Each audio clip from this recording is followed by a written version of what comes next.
Ассалаумағалейкум, мырзалар менен ханымдар, бекзадалар ғалымдар, бәріңе сәлем берейін, сәлемді қабыл алыңдар. Келмеген бар, келген бар, көрмеген бар, көрген бар, алыс жақын жерден бар, қаладан бар, елден бар. Қайсы бірін айтайын, дастарханның төрінде, ақсақалда ата бар, ақжаулықта ана бар, ағада менен жеңген бар, туған менен таныс бар, құда жекжат нағашы, жиен менен қалыс бар. Қайсы бірін айтайын, алтылашқа белгілі, талай арыс бар деп. Бүгінгі үлкен қуанышқа бір қолдың саласындай болып, бір кісінің баласындай болып, шаңырағы аталы, дастарханы баталы, орта жүз Қоңырат бабадан тараған Алғилар елдіндегі, Әліпбектер әулетіндегі тойға қош келдіңіздер. Иә, қазақ ағаш жапырағымен қымбатты, адам ұрпағымен қымбатты десе, бүгін сол қымбатты да сымбатты перзенттері үшін той жасап жатырған Талғат бауырымыз бен Ақерке келінімізге де бір қол соғып қойсаңыздар, құрметті ағайын. Бүгін өшкеніміз жанып, өлгеніміз тіріліп жатқан күн, құрметті ағайын.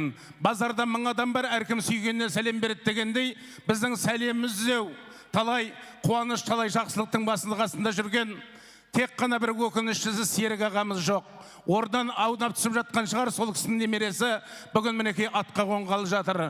Әрине, ол кісі осы қуанышты көрмесе де Құдай қосқан жары, ағайынға аймақ, абысынға қаймақ болған, қайынларына қайрат болған ардақты жеңгеміз бүгін немеренің қуанышына жетіп жатыр. Сәуле апайымызға да бір жақсылап құрмет көрсетіп қойсаңыздар, ардақты ағайын.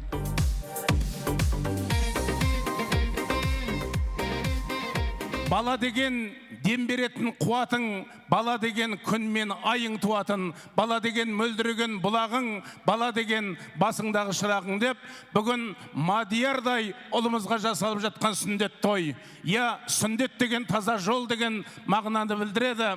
Біздің ақырғы пайғамбарымыз Мұхаммед Мұстафа саллаллаху алейхи вассаламның үмбетіне айналып, бүгін мінекей баламыз сүндеттелді деп, бұрын атқа қондырып ауылда айналдыратын болса, тауына қарай аңы, заманына қарай заңы деп, қазіргі заманға сай керемет салтанат хан сарайындай жерде әдемі той өткізіп жатыр. Бұл да ата-ананың парызы болса керек. Ендеше ардақты ағайын, сол сүндет тойымыздың кейіпкерін қазір ортамызға алдыратын боламыз. Ақбозатқа мініп келе жатқан баламызға деген құрмет болсын. Ал енді баламыздың құрметіне арнайы әдемі ән салып, бірге алып кіретін қазақ эстрадасының жарық жұлдызы, бүгінгі кештің құрметті қонағы, өздеріңіздің сүйікті әнші ұлдарыңыз, жерлесіміз Әбдіжаппар Әлқожа бауырымыз перзентіміздің құрметіне ән салып ортаға келе жатыр. Қазақтың алып тұлғалы жігіттері келе жатыр. Бірге орнымыздан тұрып қарсы алайық, ардақты ағайын.